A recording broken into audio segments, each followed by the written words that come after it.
할까요? 예수님 안에 나는 행복합니다. 예수님 안에 나에게 기적이 일어납니다. 아멘. 할렐루야. 오늘 제목이 뭐냐면요, 따라하겠습니다. 누가 예수님을 십자가에 못 박았는가? 아멘. 누가 예수님을 십자가에 못 박았느냐로 제목을 좀 바꿨는데요, 여러분 잘 보시길 바랍니다. 오늘 지금 보여드린 영상이 있잖아요.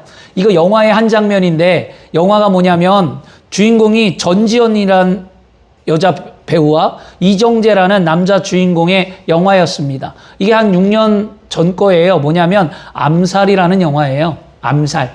그러니까 일제 강점기 때 누가 밀정이고 누가 독립운동가인가, 그 이야기를 다루었던 영화인데요. 이 암살이라는 영화에서 이정재는 경찰이에요. 경찰인데 이 사람은 독립군의 정보를 일본인들에게 팔아넘겼어요. 독립군 정보를요. 경찰이면서도요. 그래 이정재의 배신으로 말미암아 독립군들이 매번 계획이 숲으로 돌아가고 어려움을 겪게 되었습니다. 그리고 진짜 해방이 되었어요. 그리고 이정재가 재판을 받았는데 민족특위 그 재판에서 아무 혐의 없다고 풀려났어요. 혐의 없음으로요. 그리고 나니까 이 독립군들이 이정재를 찾아서 나선 거예요. 이 마지막 결론입니다. 그래 이정재가 무죄로 석방되자 전지현이란 이 독립군의 이름으로 나타나 이정재를 처단하는 모습이 오늘 본 영상의 마지막인데, 근데 제가 왜 이걸 보여드렸느냐? 여기서 유명한 대사가 하나가 있어요. 요거는 기독교적인 시각으로 보면 달라져요. 이 대사가 뭐냐면, 잘 보세요. 뭐라고 물어봅니까? 전지현이 왜 동족을 팔아넘겼냐는 질문을 했어요. 그쵸? 왜 팔아넘겼느냐? 그랬더니 이정재가 뭐라고 얘기합니까? 몰랐다. 해방될 줄 몰랐다. 뭐라는 거예요? 몰랐기 때문에, 해방된지 몰랐기 때문에 팔아넘겼다고 하죠. 저는 이 대사에 집중하고 싶은 거예요. 이게 뭐냐? 기독교 시각으로 본다면 우리는요, 내일을 알면 오늘이 달라진다는 거예요. 우리에게 뭐가 있습니까? 내일에 대한 소망이 있고, 내일에 대한, 내세에 대한, 영생에 대한 우리가 영원한 하나님의 나라의 소망이 있기 때문에 우리는 지금 다른 인생을 살고 예배하는 거예요.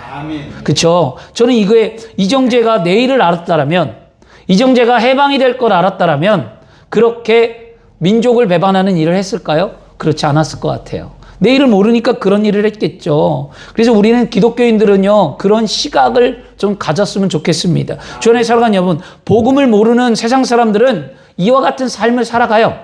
내일이 무엇인지, 내일이 무슨 일이 일어날지, 죽음 위에 어떤 인생이 또 어떤 또 다른 삶이 우리에게 놓여 있을지 그냥 모르고 세상 사람들은 살아갑니다.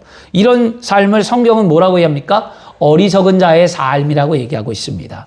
잠언서 9장에 18절 말씀에, 오직 그 어리석은 자는 죽은 자들이 거기 있는 것과 그의 객들이 수월 깊은 곳에 있는 것을 알지 못하느니라 라고 말해요. 깊은 곳, 지옥, 수월이 지옥인데요. 그 반면에 또 잠언은 지혜로운 자에게 뭐라고 말하냐? 지혜로운 자는 잠언 15장 24절에 지혜로운 자는 위로 향한 생명의 길로 말미암아 그 아래에 있는 수호를 떠나게 되느니라. 위에 있는 생명의 길이 뭡니까? 바로 예수 그리스도로 말미암아 우리가 구원을 받게 하신 하나님의 은혜인 줄 믿습니다. 그것으로 말미암아 우리는 영원한 생명을 얻었기에 우리는 사망 권세가 있는 그 어둠의 지옥에 가는 것이 아니라 예수 그리스도를 믿고 예수 그리스도의 십자가에 피 흘린 공로로 말미암아 죄 사함을 받아서 우리는 아름다운 하늘나라를 가게 된다는 거죠. 이것을 아는 자를 뭐래요? 성경은 지혜로운 자다라고 얘기합니다. 그럼 오늘 이 시간 예배하는 저와 여러분은 어떠한 자들입니까? 지혜로운 자들이라는 거죠. 성경은 우리에게 이렇게 내일에 대한 말씀을 주고 있는데요. 성경이 주는 내일에 대한 말씀이 분명히 뭐냐면 예수 그리스도의 십자가의 복음으로 말미암아 구원을 베풀어 주시는 하나님의 은혜의 사랑에 대해서 아는 거예요. 예수 그리스도의 십자가의 복음으로 말미암아 우리에게 구원을 베풀어 주신 그 하나님의 은혜에 대한 사랑을 아는 것이 우리의 참된 진리고 그것이 우리의 하나님의 지혜인 줄 믿습니다. 그래서 오늘 어리석은 자가 되지 말고요. 무언 자라냐? 지혜로운 자가 되어야 할 줄 믿습니다. 오늘은 특별히 무슨 날이에요? 3.1절이에요. 3.1절. 3.1절이 지금으로부터 107년인데요. 107년 3.1절의 함성이 전 한반도에 울려 퍼졌습니다. 그들이 왜 3.1절의 함성을 울려 퍼졌습니까? 자유와 희망의 소망의 정신을 갖고 외쳤어요. 왜냐? 지금의 삶이 아니라 그들은 내일의 삶이 자유가 있고 기쁨이 있고 희망이 있고자 그들이 외친 함성이 대한독립 만세라는 외침의 소리였잖아요. 그것처럼 우리가 오늘날 이 3.1절의 정신을 이어받는다면 우리는 무엇을 외쳐야만 합니까? 복음을 외치는 자가 되어야만 합니다. 자유와 평화와 기쁨과 사랑 이 모든 것들이 예수 그리스도의 십자가의 복음으로 말미암아 이루어졌다는 것을 알아야만 합니다. 3.1절의 독립운동을 일으켰던 33인의 절반 이상이 다 누구예요? 기독교인들이에요. 절반 이상이에요, 여러분. 그 안에 종교들이 많은 종교도 있어요. 뭐 그렇다고 여러분 잘 생각해서요. 3.1운동이 기독교인들이 했다고 해서 다 기독교인이 아니에요. 그 안에 다른 종교인들도 있었다라는 거예요. 그러니까 기독교인들은요. 한쪽으로 극한되면 안 되는 거예요. 보세요. 부정이 있으면 긍정이 있어요, 항상. 근데 왜 긍정은 말하지 않느냐?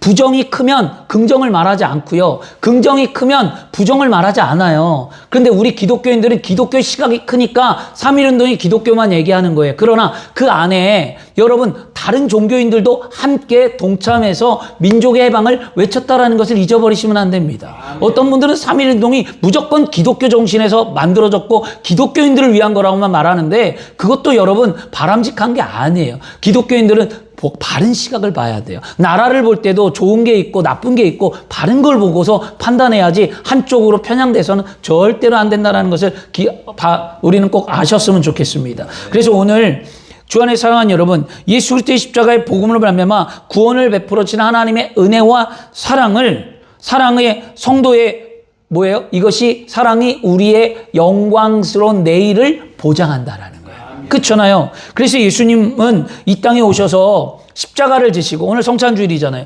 십자가를 지시고 피 흘리시고 죽으시고 다시 사셔서 사망공세 이기고 다시 살아나신 것은 우리에게 뭘 주기 위함입니까? 내일에 대한 소망을 주기 위한 거예요.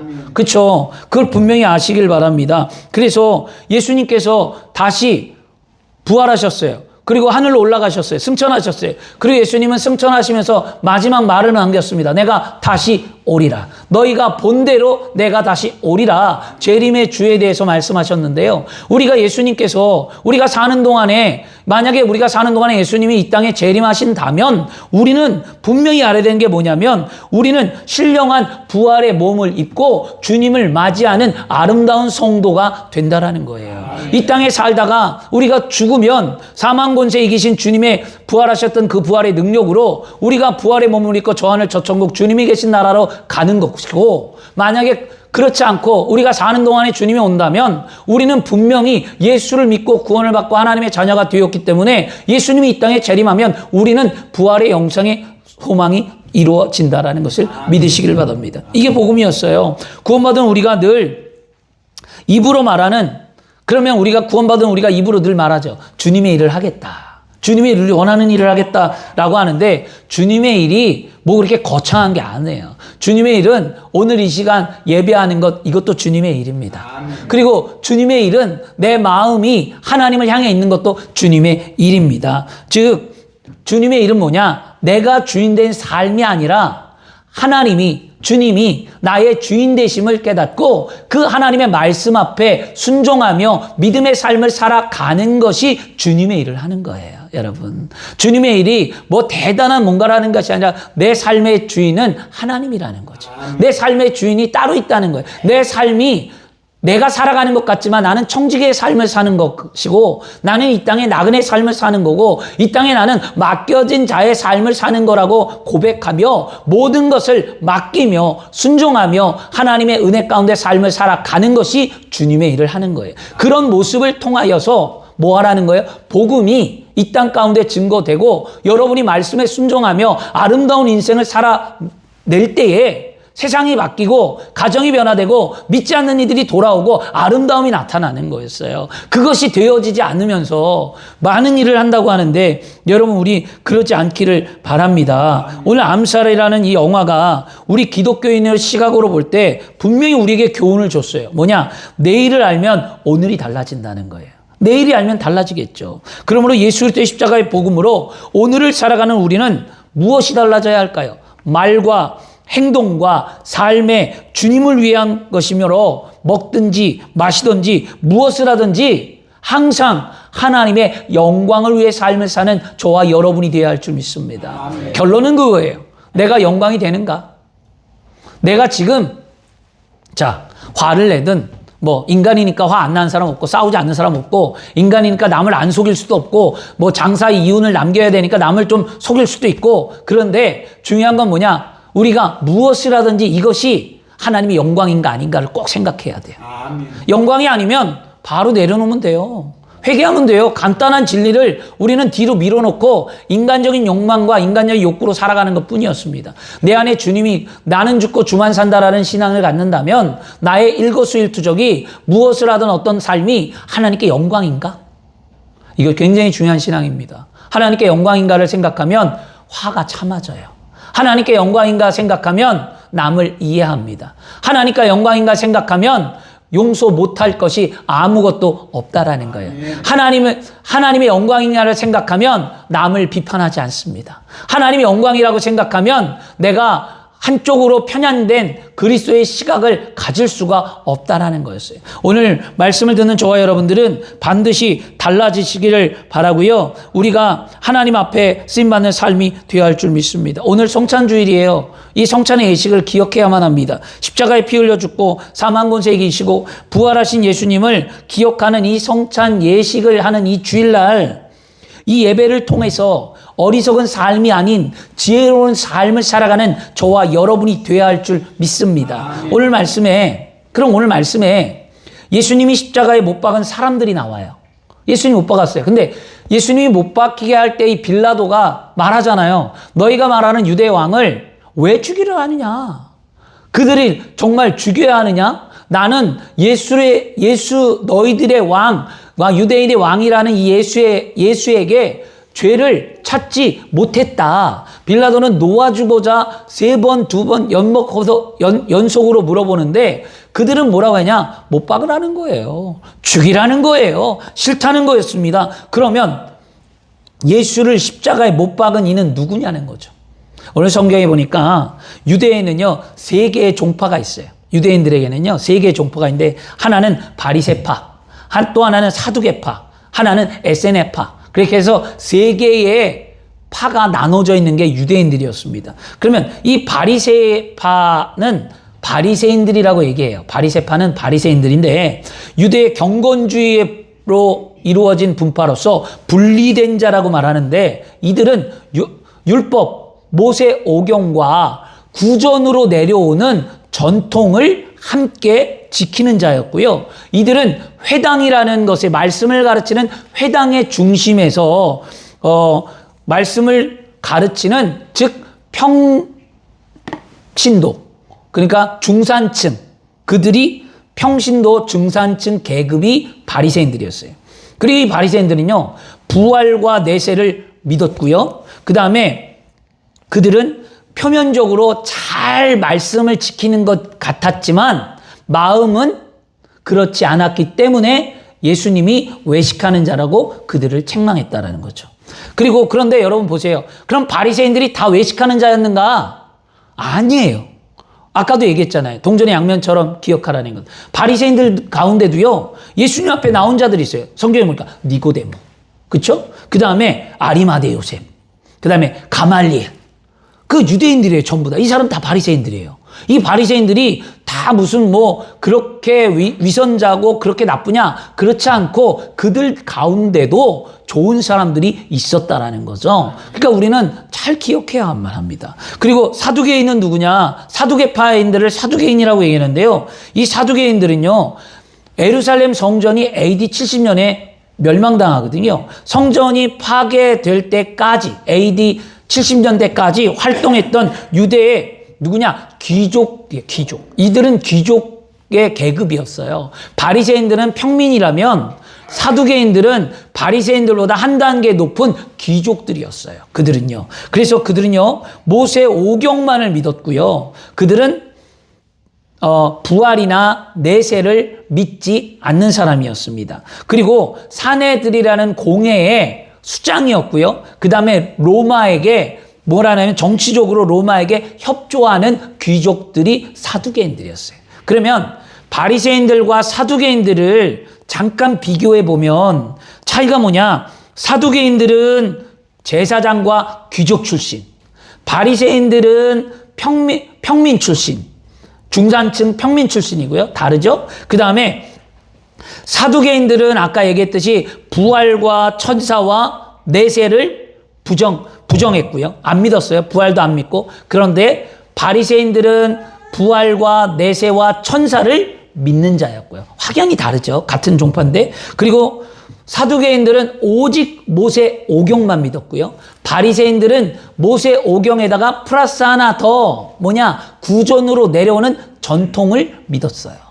이렇게 조금씩 달랐어요. 그러면 그 종파 중에 하나 SNF파는 누구냐? SNS파라고 또 성경이 나오는데요. 그들은요, 바리새와 사두개인들과 함께 유대인들의 그 정신적으로, 그 다음에 유대인들에게 믿음적으로 그들을 지배하며 다스렸던 하나의 종파이긴 한데요.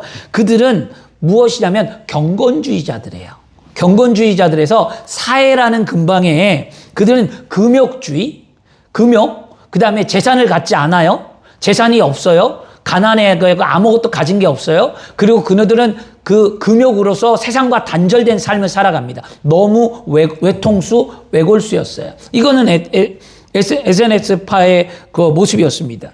그들이 다 뭐예요? 예수를 못 박았다라는 거죠. 그러면 우리가 성경을 읽다 보면 예수를 못 박은 사람들 가운데 율법사라는 사람들이 또 등장하잖아요. 왜냐면 예수님과 대화할 때 율법을 아는 자가 예수님을 시험코자 와서 율법에는 이렇게 말하는데 예수님 어떻습니까? 라고 대화를 하잖아요. 우리 사복음서 다 요즘에 읽고 있잖아요. 그 율법사는 누구냐? 율법사는 모세의 율법을 연구하고 해석하고 교육하는 전문 집단이 율법사예요.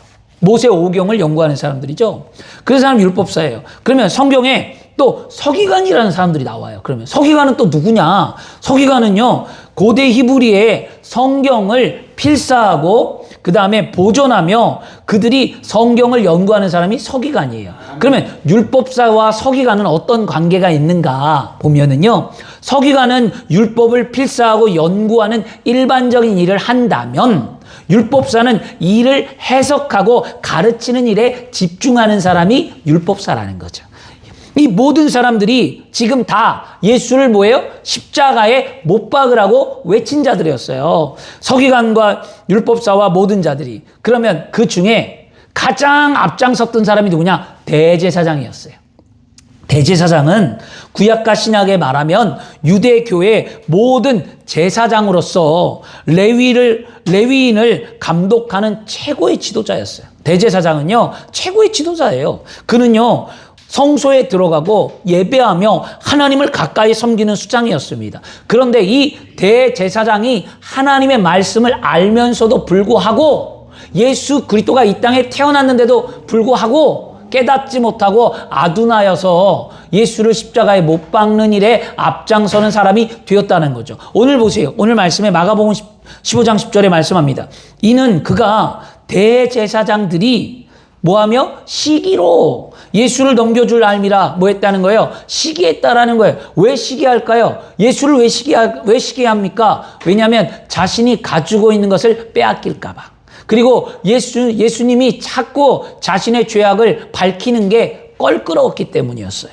여러분, 예수님이 십자가에 못 박여진 이들은 다 뭐예요? 권력층들과 지배층들이었습니다. 그러면 이들은 왜 예수를 십자가에 예수님을 못 박았을까요? 마태복음 3장에 보면 세례 요한이 이렇게 말합니다. 바리새인들과 사두개인들에게 이렇게 외쳐요. 회개에 합당한 열매를 맺어라 라고 말합니다. 권면합니다. 바리새파는 아까 얘기했듯이 평신도 중산층이었고, 사두개인들은 귀족 중이었고 제사장들 가문이었는데요. 그들이 당시에 종교인으로서 존경은 받았지만 그들의 신앙의 열매가 없었다라는 거죠. 오늘날 예수를 믿으면서 믿음 생활하는 저와 여러분들이 사람들이 우리를 존경할 수 있고, 아니면 사람이 우리를 직분자로서, 아니면 기독교인으로서 예수 믿는 사람으로 말은 해줄 수 있어요. 순복음 행복한 게 장로님, 권사님이라고 말하고, 순복음 행복한 게 담임 목사라고 말해주고 말은 할 수 있어요. 그러나 우리가 실제적으로 그 교회를 다니며 삶을 살아가는데 열매가 없다면, 오늘 세례 요한이 사두개인들과 바리새인들을 회개에 합당한 열매를 맺으라고 책망한 것처럼 우리도 책망받는다는 거예요. 그러면 여러분, 열매가 무엇인지를 기도하시길 바랍니다. 열매 맺어야 돼요. 열매는 변화의 삶의 증거예요, 여러분. 이 열매가 없다면 올해부터 진짜 기도 많이 하세요. 올해 진짜 열매 맺으셔야 돼요, 이제는요. 그냥 흘러가면 안 됩니다. 가슴을 쳐야죠. 열매를 안 맺었으면, 변화가 안 됐으면, 깨어지지 않았으면, 내가 그냥 믿는 자로서 부끄러우면 회개하고 달라지고 변화되고 나아져야 되는데, 매일의 같은 삶을 살아가면 그것은 어리석은 삶이에요. 이게 뭐예요? 다람쥐 쳇바퀴 도는 그런 인생을 살아가는 거예요. 얼마나 어리석습니까? 그런 게 아니라 변화의 열매를 맺는 삶이 되어야 할 줄 믿습니다. 그 당시에 세례 요한은요, 종교적인 착각과 위선에 빠진 그들에게 하나님의 심판이 임할 거라고 세례 요한은 분명히 말합니다. 그러면 세례 요한만 말했을까요? 세례 요한은 예수님의 길을 예비하고 준비한 자예요. 세례 요한은 예수님보다 6개월 먼저 왔어요. 그리고 주의 길을 준비하고 예비하라는 사명을 갖고 그 또한 그런 삶을 살았습니다. 그리고 예수님이 세례 요한 다음으로 이 땅에 태어나셨어요. 그리고 예수님도 똑같은 말씀을 하셨는데요. 마태복음 15장에 가면 예수님은 바리새인들과 서기관들에게 말합니다. 그들은 장로들의 전통을 앞세워 하나님의 계명을 어기는 그들에게 뭐라고 말하냐면 외식하는 자들이라고 얘기했어요. 이 외식은요, 히포크라테스라고 해서 이 말의 뜻은 무엇이냐면 배우, 연기자라는 뜻을 갖고 있어요. 겉으로 연기한다라는 거였습니다. 신랑 바리새인들은 사람들의 시선을 의식하면서 신앙이 있는 것처럼 연기한다는 거죠. 우리가 신앙이 있는 것처럼 연기한다면 회개하셔야 돼요. 진짜 신앙인들이 돼야지 연기하듯 하면 안 되거든요. 안 하면 안 되는 것 같고, 내 직분 때문에 하는 것 같고, 내가 목사니까 이렇게 해야 되고, 내가 장로니까, 권사니까, 내가 교회 직분자니까 이렇게 해야 된다라는 생각으로 살아가고 있다면 그거는 연기자야 돼요. 그게 아니라 진짜 예수를 만나 마음에 기쁨이 있고 감사가 있고 은혜가 있어서 삶을 살아가는 것, 그게 진짜 그리스도인의 모습인 줄 믿습니다. 그 마태복음 15장 7절과 9절에 예수님이 이렇게 했어요. 외식하는 자들아, 이사야가 너에게 관하여 잘 예언하였도다. 일렀으되 이 백성이 입술로는 나를 공경하되 마음은 내게서 멀도다. 사람의 계명으로 교훈을 삼아 가르치니 나를 헛되이 경배하는도다 하였느니라 하시고 라고 말씀합니다. 예수님은요, 이사야 선지자의 예언한 것을 통해서 그들에게 말씀했는데요, 겉으로만 하나님을 공경하는 신앙을 갖지 말라는 거예요. 거짓된 연기일 뿐이라고 말씀해주고 있습니다. 내실화 같은 튼실하는 거죠. 우리가 말씀을 알아요. 말씀을 잘 지켜요. 말씀을 행합니다. 그렇다면 진짜 그 말씀을 지키는 나의 삶에 열매가 있고 드러나는 삶이 되어야 할 줄 믿습니다. 우리의 신앙은 마음의 중심에서 나오는 뭐 해야 돼요? 진실함이 있어야 되는 거죠. 진실함. 아까도 장로님하고 잠깐 이야기 나눴는데, 장로님 11조 이야기하면서 여러 가지 이야기를 나누었는데요. 그게 제가 말씀드리고 싶은 게 뭐냐면 진실함이었어요. 억지로 겉으로 가르쳐는 줘야만 합니다. 여러분, 11조 떼어놓는 건 하나님 걸 도둑질하는 건 맞아요. 성경에서 분명히 얘기했어요. 십계명을 어기는 거예요. 도둑질하지 말라는 거하고 맞아요. 그런데 그 말씀을 받았는데 11조 안 하면 난 도둑질하는 거죠. 그런데 그들이 깨닫기 위해서 어떻게 할까요? 기다려야 되겠죠. 억지로 하게 되면 또 성경은 뭐라고 얘기합니까? 고린도에 말하잖아요. 억지로나 인색함으로나 하나님 앞에 물질을 심지 말라고 그랬어요. 하나님이 안 기뻐한다고 그랬습니다. 그러면 뭘 본다는 거예요, 하나님은요? 말씀을 깨닫고 그 마음의 중심 가운데 그것을 깨달아 하는 자를 통해 하나님은 영광과 축복이 있다라는 거예요. 억지로 하는 자에게 하나님이 복을 줄까요? 절대 복 안 줘요, 여러분. 여러분, 억지로 신앙생활하는 자에게 하나님이 길을 열까요? 절대 안 여세요, 여러분. 오늘은 분명히 그걸 보셔야만 합니다. 그것이 바로 우리의 신앙인데요. 오늘날 사람들도 내면보다는 외면을 중시하는 경향이 오늘날 현대의 모습입니다. 그러나 성경에는요, 하나님의 말씀은 뭐라고 하죠? 하나님은 외모를 보지 아니하며 그 사람의 마음의 중심을 보시는 이가 하나님이라고 성경 우리에게 말씀합니다. 우리는 남을 의식하는 의식은 우리를 피곤하게 만들어요. 남을 의식하면요. 그러므로 우리는 그냥 말씀 앞에 정직하고, 우리 교회의 3가지 목표처럼 말씀 앞에 정직하고 그냥 내가 열심히 성실하게 말씀을 따라 삶을 살아가고, 그 말씀을 따라 성실히 살아가며 나의 삶이 거룩하게 되어져서 아름다운 열매를 맺는 그리스도인이 되어져 가면 됩니다. 이것만큼 큰 게 어디 있겠어요. 주 안에 사랑하는 여러분, 신앙은 겉이 아니라 뭐가 중요하다고요? 속이 중요하다는 거예요. 그래서 바울도 말하잖아요. 바울은 너희 속사람을 강건케 하라고 바울도 말해주고 있습니다. 종교 지도자들은요, 그리스도인들이나 우리가 말하는 그리스도인들이나 종교 지도자들이나 예수 믿는 사람이나 우리가 뭐라고 그러냐면, 겉모습은 정결하게 하는데 열심은 있지만 속사람은 부패함으로 외면한다라는 거거든요. 예수님은 그들의 이런 모습을 뭐 한 거예요? 끄집어내서 가르쳐 주었다라는 거예요. 그러니까 그들이 그 말이 듣기 싫었다라는 거예요. 그러니까 예수를 못 박을 수밖에 없었죠. 아무리 화려하고, 예수님 말씀합니다. 아무리 화려하고 비싼 그릇이다 하더라도 그 안에 담겨 있는 것이 오물이라면 그건 뭐예요? 오물과 똑같다라고 말씀합니다. 종교적인 활동은 열심히 한다고 해서 여러분 그 사람의 신앙이 좋다고 착각하면 안 돼요.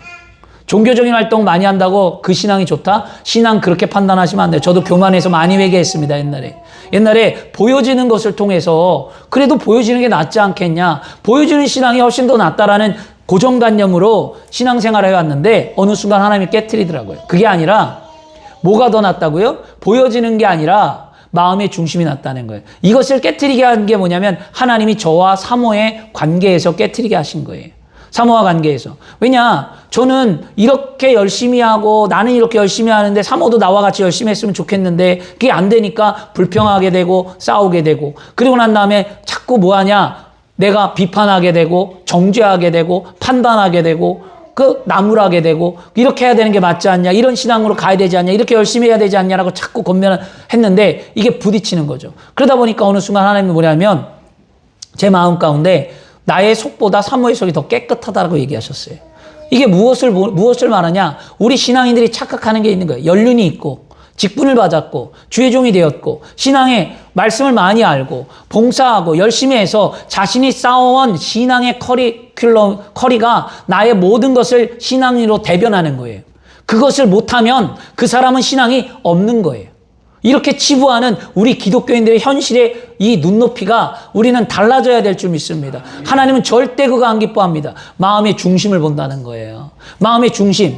예배 비록 못 드려도, 여러분 11조 비록 못해도, 전도 못해도 그 마음의 중심이 어떠하냐? 하나님은 그거 한 가지를 보고 계신다는 거예요. 내 남편이 믿음이 약하고 내 자녀가 믿음이 약하고 내 삶에서 내가 아는 이들이 믿음이 약한다 할지라도 그 마음의 중심이 무엇이냐는 거죠.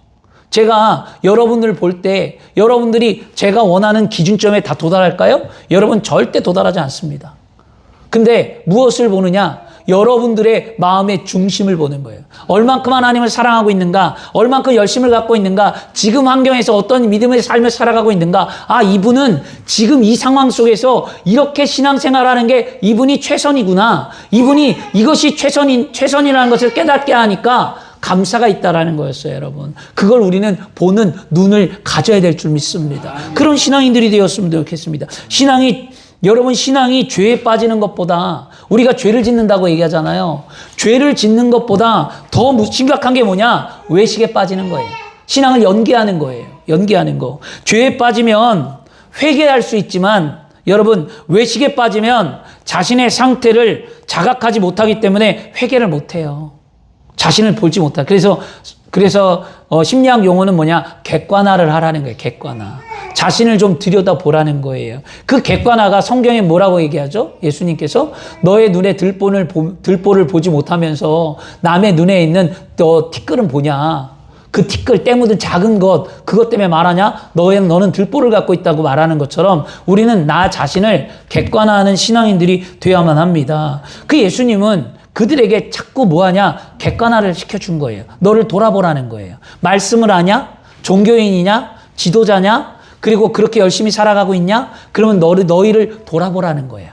너희가 얼만큼 하고 있느냐? 말씀에 뭐라고 말하고 있느냐? 그 진리가 무엇이냐? 자꾸 예수님이 가르쳐 주는데도 불구하고 그들은 예수님을 밀어냈죠. 그리고 결국 십자가에 못 박았습니다. 예수님이 십자가에 못 박게 넘겨준 이 바리새인들, 사두개인들, 서기관들, 대제사장들, 이들은 다 자신의 죄악이 들춰지고 예수님의 말이 들려지지 않기 때문에 못 박았습니다. 그러면 오늘 우리가 예수님을 십자가에 못 박게 한 그들과 우리는 무엇이 다른가? 다름이라는 게 있어야 돼, 신앙에는요. 말씀을 들었어요. 여러분 사두개인들 아니에요. 바리새인들도 아니에요. 여러분 예수님을 십자가에 못 박은 그들과 우리는 분명히 다릅니다. 그러면 무엇이 다르냐는 거예요, 무엇이. 오늘 말씀을 통해서 나는 이게 달라요. 나 예전에 이런 모습이 있었지만 지금은 아니에요. 라고 말할 수 있는 믿음이 돼야 되겠죠. 그러면 뭐가 다를까요? 오늘 말씀을 듣고 여러분 분명히 다름의 모습을 보이기를 축원합니다. 다름이라는 건 뭐냐? 진정한 회개의 삶을 사는 게 다르다는 거였어요. 말씀으로 우리는 늘 회개의 자리에 나옵니다. 그리고 예수 그리스도의 십자가의 복음을 아는 자는 말씀을 듣고 진정으로 회개하는 자입니다. 오늘 아까 장로님이 이런저런 이야기 하셨을 때 주세장로님이 마지막에 한 말이 있어요. 장로님이 이해가 잘 안 가셨을 거예요. 그래서 제 말에 용납도 안 되는 부분도 있었을 거예요. 그런데 끝에 말 한마디가 하나님이 그걸 듣는 거죠. 내가 자꾸 이럴 때 모르겠지만 이해가 안 되지만 자꾸 목사님과 대화를 나누고 말씀을 들어서 내가 깨달아야 알 것 같아요 라고 말을 했어요. 이게 신앙이에요, 여러분. 안 바뀌죠. 여러분 안 바뀔 때 있어요. 부딪힐 때도 있고 다를 때도 있어요. 근데 자꾸 듣고 내가 그것을 깨우쳐야 돼요.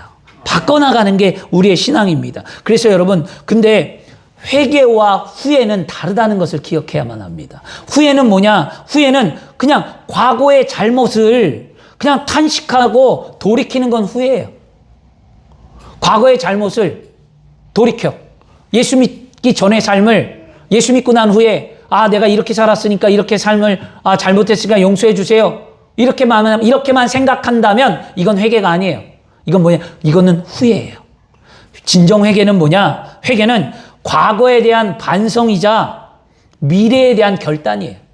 과거에 이런 삶을 살아서 내가 이렇게 살았으니까 이제 이렇게 살지 말아야지라고 여러분 회개했다면 미래는 앞으로 살아갈 날은 그런 삶이 아니라 아름다운 삶의 열매를 맺어야 그게 진정한 회개의 삶이라는 거예요. 회개에 합당한 열매가 이런 거였습니다. 우리는 어떻게 보면 지금까지 후회하며 살아왔는지도 몰라요. 후회하면서 하나님 앞에 회개했다고는 말하지만 우리의 회개가 진정한 회개가 아닌 우리의 후회로 이루어지는 하나님의 신앙이었는지도 모릅니다.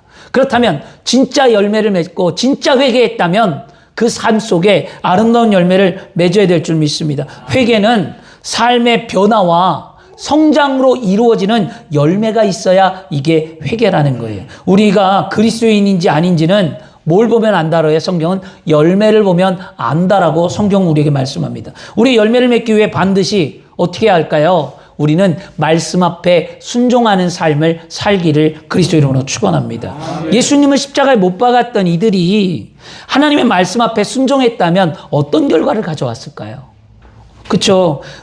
그들도 모두 하나님의 은혜와 사랑에 넘치는 삶을 분명히 살았을 거예요. 그러나 그들은 어리석게도 그 예수님께서 외치시는 말씀 앞에 귀담아 듣지 아니하고 순종하지 아니하고 마음을 돌이키지 않았다라는 거죠. 그들이 말씀 앞에 회개하지 못하고 그럼 어리석은 삶을 왜 살았을까? 제가 한번 생각해 봤어요. 성경 사복음서 읽으면서 왜 바리새인들과 사두개인들과 율법사들은 말씀을 들으면서 왜 회개하지 못했을까? 무엇 때문일까? 생각해 봤더니 이렇게 좀 생각이 들어요. 뭐냐? 이런 거예요. 자, 나는 순종한다. 그러니 하나님은 나를 돌보아 주신다. 그런 믿음 우리 가질 때 있잖아요. 내가 순종합니다, 하나님. 내가 순종하니까 하나님 나를 돌봐주십니다. 우리 이렇게 말할 때 있죠. 그 다음에 또 하나는요. 이런 거였습니다. 예수 그리스도를 통해서 하나님이 나를 받아주셨구나. 예수님의 십자가의 은혜로 하나님이 나를 받아주셨구나. 그래서 나는 하나님 순종합니다. 이런 사람이 있어요. 여러분, 전자와 후자가 무엇이 다른지 아시겠습니까? 아무 생각 없이 보면 내가 순종하니까 하나님이 나를 지켜주겠지. 그 말. 또 아무 생각 없이 그냥 보면 예수 그리스도를 통해서 십자가 은혜로 구원받은 내가 하나님 앞에 순종하는 삶을 살아간다는 것과 별반 차이가 없는 것처럼 느낄 수 있겠지만 엄청난 차이가 있어요. 이 말은요. 엄청난 차이. 뭐냐? 나는 순종한다. 그러니 하나님 나를 돌봐달라는 건 뭐냐? 종교적인 신념이에요. 이거는요. 종교적인 거예요. 이거는요. 이 모습은요. 예수님을 십자가에 못 박았던 바로 바리새인들과 사두개인들과 서기관들과 대제사장들과 똑같은 종교인의 모습이라는 거예요. 이거는요. 그러니까 나 순종하잖아요. 하나님 내가 열심히 하잖아요. 하나님 내가 이렇게 하잖아요. 하나님 그러니까 나를 돌봐주는 거예요. 내 모습 알잖아요. 나 기도 이렇게 했어요. 나 물질 이렇게 심었어요. 나 봉사 이렇게 했어요. 나 이렇게 열심히 했어요. 바리새인이 기도 그렇게 했잖아요. 하나님 나는 저 세리 죄인과 같지 아니하는 삶을 살았습니다. 라고 말한 거와 무엇이 다르냐고요. 내가 순종하는 게. 그런데 여러분 반면에 예수 그리스도의 십자가의 은혜를 알고 하나님께 받은 은혜를 알기 때문에 내가 순종한다는 것은요. 이것은 복음을 아는 참된 그리스도인의 모습이라는 거예요. 복음을 따르는 이들은요. 예수님을 바라보면서 그분을 기쁘게 하기 위해 순종하는 거예요.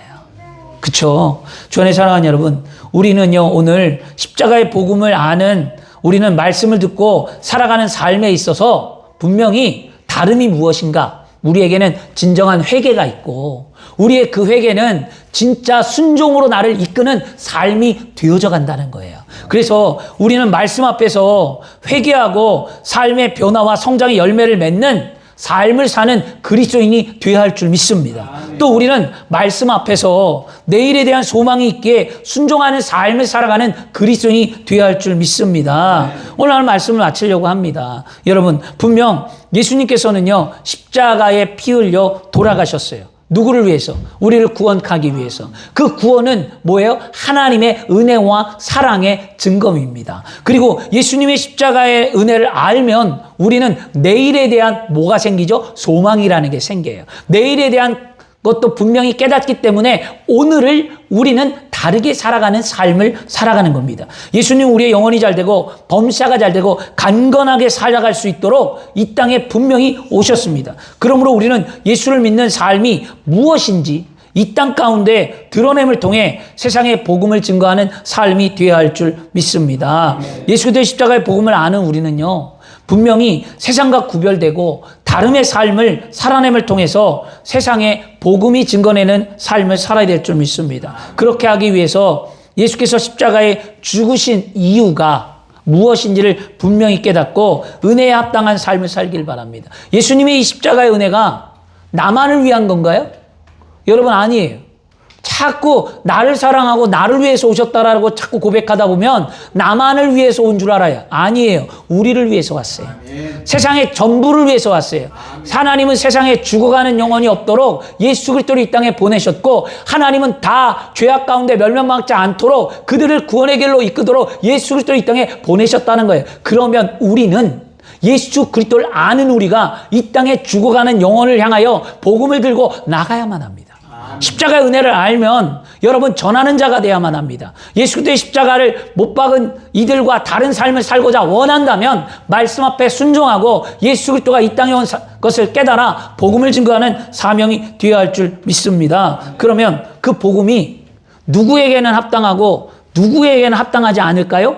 아니에요. 여러분 성경을 가만히 보세요. 요즘 우리나라가 갈라졌죠. 좌와 우로 갈라졌어요.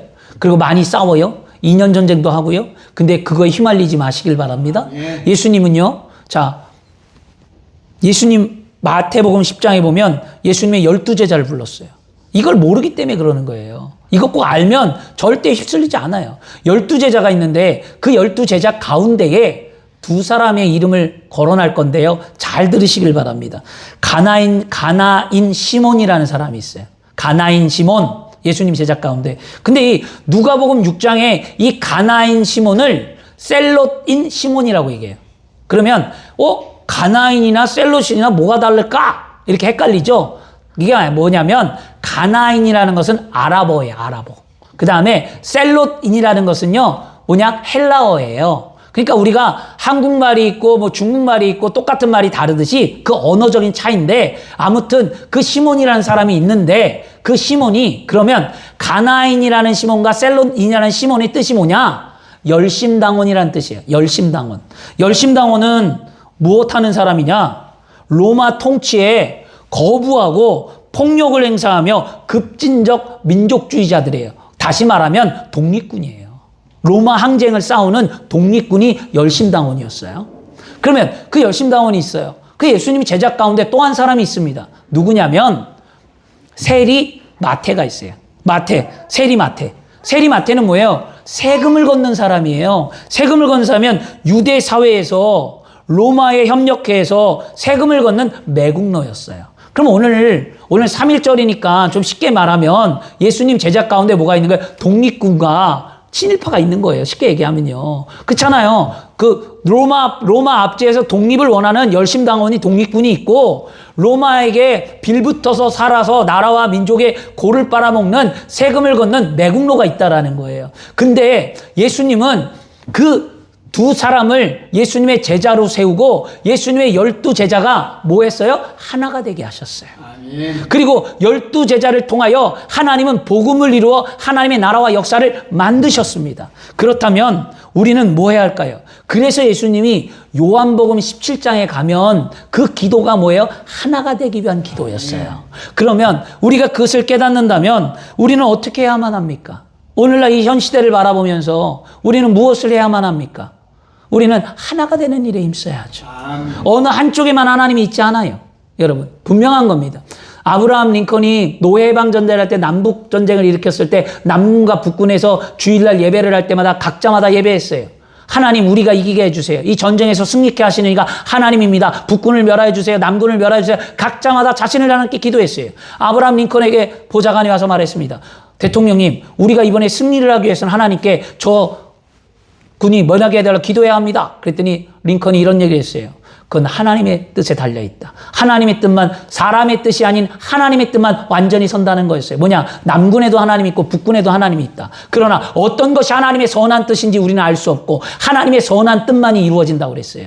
마찬가지예요. 나라와 민족을 볼 때 그렇게 기도했으면 좋겠습니다. 3.1운동을 할 때 나라가 하나 되기 위해서 그들이 만세운동을 외쳤다면 우리는 이 나라와 민족이 하나 되기 위하여 복음으로 말미암아 하나 되기 위하여 기도하고 힘쓰는 저와 여러분이 되어야 할 줄 믿습니다. 5천만이에요. 우리가 5천만이 넘었어요. 기독교인들이 1천만 명이에요. 그러면 나머지 4천만 명은 아직도 복음을 모르는데 4천만의 영혼은 불쌍히 안 보이고 정치적인 현안만 보인다면 그것은 기독교인의 바람직한 시각이 아니라는 걸 아셔야만 합니다. 복음을 증거하는 데 더 힘써야죠. 저는 그들에게 항상 질문합니다. 복음을 위해서 무엇을 했는가? 그만큼 나라를 위해서 힘쓰고 했다면 한 영혼이 천하보다도 귀하고 아직도 복음을 모르는 그들의 영혼을 향하여 무엇을 했는가? 나라를 비판하는 자들에게 아니면 나라를 욕하는 자들에게 기독교인들에게 묻습니다. 하나님을 향해서 무엇을 했는가? 영혼을 향해 무엇을 했는가? 우리는요, 하나 되는 일에 힘쓰세요. 갈라치기 하지 말고 나누지 말고 어떠한 일이든지 영혼을 사모하고요. 영혼을 살리는 일에 힘썼으면 좋겠습니다. 그렇죠? 우리 교회 채워야 돼요. 영혼 살려서 교회 채우고 하나님의 나라 세우고 더 많은 일을 감당하며 복음의 일을 힘써야 될 줄 믿습니다. 예수 그리스도의 십자가에 못 박히신 은혜를 깨닫고 그 삶 가운데 하나님의 영광을 드러내는 저와 여러분이 되기를 그리스도의 이름으로 축원합니다. 기도하겠습니다. 좋으신 아버지 하나님, 감사합니다. 오늘 하나님 특별히 3.1절을 맞이해서 또 하나님 우리가 말씀을 잠깐 나누었습니다. 우리 사랑하는 성도들이 하나님 앞에 아름다운 삶을 살아갈 수 있도록